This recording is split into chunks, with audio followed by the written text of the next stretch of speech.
പിന്നെ നീ പഠിച്ചവനെ പേടിച്ചിട്ടാണോടി നീ കണ്ണൂര് പോയിട്ട് വിസ്മയെ പോയിട്ട് അവന്റെ കൂടെ കൈപിടിച്ച് റീൽസ് ചെയ്തെന്ന് ചോദിക്കുന്നവർക്ക് എനിക്ക് പുച്ഛം മാത്രമേ ഉള്ളൂ. സിനിമയിൽ ചാൻസ് കിട്ടി, ഒരു സിനിമയിൽ എനിക്ക് ചാൻസ് കിട്ടി, അവന്റെ കൂടെ എനിക്ക് അഭിനയിക്കണം, അവരോട് കൈ പിടിച്ച് അഭിനയിക്കേണ്ടി വരും, ചിലപ്പോൾ കെട്ടി പിടിച്ച് അഭിനയിക്കേണ്ടി വരും, ചിലപ്പോൾ കിസ് ചെയ്ത് അഭിനയിക്കേണ്ടി വരും. പിന്നെ മരിച്ചതിന്റെ ശേഷം അവനെ കൊന്നു, അവൻ അതാക്കി, അവൻ ഇതാക്കി എന്ന് പറഞ്ഞിട്ട് വരാൻ ഉളുപ്പില്ലേ നാറികളെ നിങ്ങൾക്ക്? ഉണ്ടോടാ ഉളുപ്പ് എന്ന് പറയുന്ന സാറ് നിങ്ങൾ അടുത്ത് കൂടെ പോയിട്ടുണ്ടോ? എനിക്ക് അത്രേ പറയാനുള്ളൂ. ഭർത്താവ് മരിച്ചു പറഞ്ഞാൽ വീട്ടിന്റെ ഉള്ളിൽ ഇരിക്കണം, റൂമിന്റെ ഉള്ളിൽ 4 ചുമൽ അഭിനയിക്കേണ്ടി വരും. എന്താ ചെയ്യാം? അഭിനയിക്കുന്ന വേണം. എനിക്ക് പൈസ അല്ലേ വലുത്? പൈസ വേണം, എന്റെ മക്കളെ നോക്കാൻ എനിക്ക് പൈസ വേണം. അതുകൊണ്ട് ഞാനത് ചെയ്യുന്ന വേണം.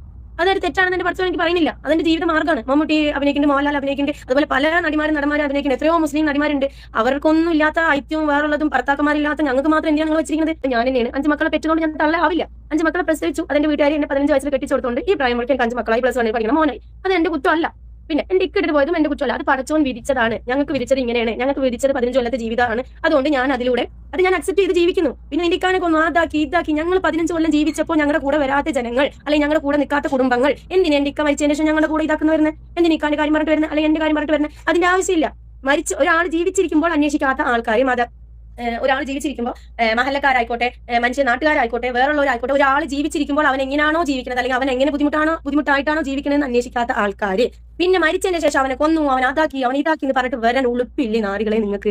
ഉണ്ടോടാ ഉളുപ്പ് എന്ന് പറയുന്ന സാറ് നിങ്ങൾ അടുത്ത് കൂടെ പോയിട്ടുണ്ടോ? എനിക്ക് അത്രേ പറയാനുള്ളൂ. ഇങ്ങനെയൊക്കെ വിവരമില്ലാത്ത എന്താ പറയാ, ഭർത്താവ് മരിച്ചു പറഞ്ഞാൽ വീട്ടിന്റെ ഉള്ളിൽ ഇരിക്കണം, റൂമിന്റെ ഉള്ളിൽ 4